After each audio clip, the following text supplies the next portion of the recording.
Okay, let's try this again. I'm on my way to the beach. And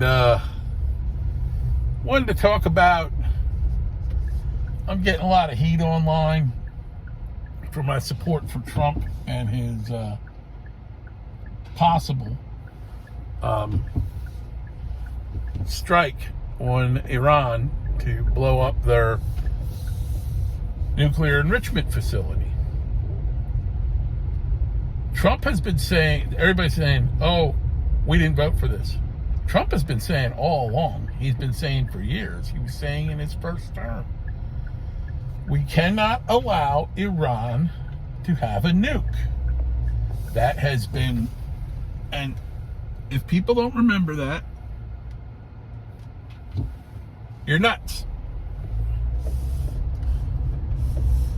Because that's exactly what he said. No more forever wars. But he also said, what are you fucking doing? Retard. Sorry. So, he said no nukes. Iran, no nukes. He's been negotiating for 9 months to keep Iran from having a nuke. My view is pretty solid. No nukes.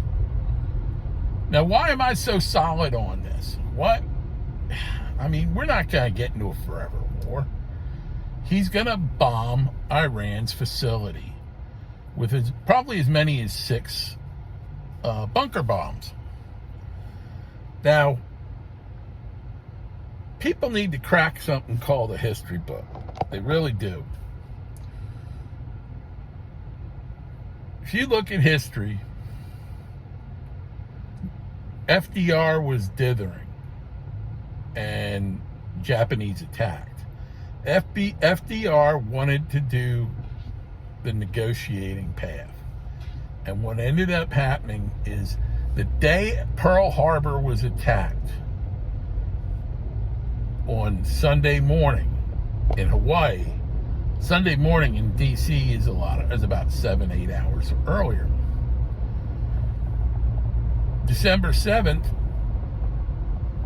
the Japanese delegation met with our Secretary of State.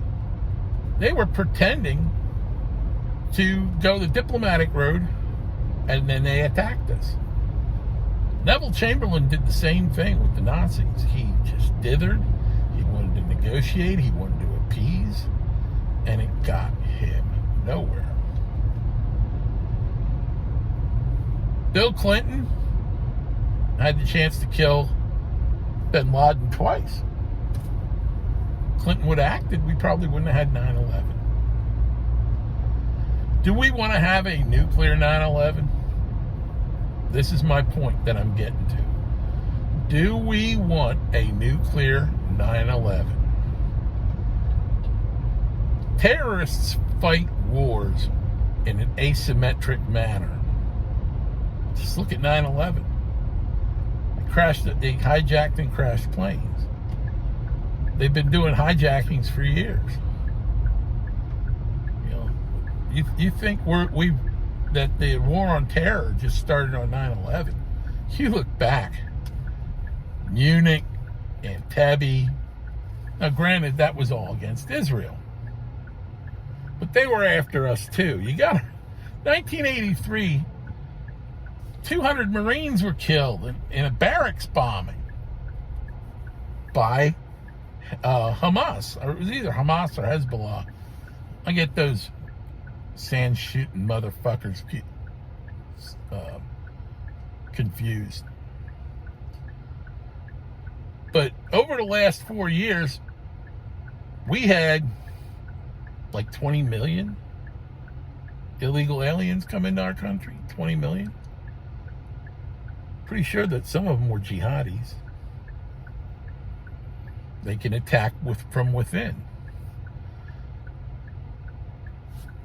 All they need is a moment's notice, and they could all spring loose in multiple cities.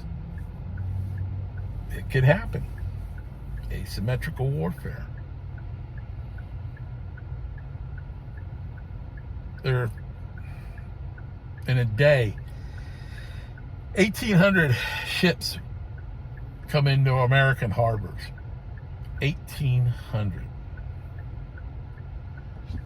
They don't need to make port. They just need to get close to set that a nuke off and decimate the city. Say a container ship gets near the Verrazano Narrows Bridge, which is between Staten Island and Brooklyn, and they nuke that, they set it off there.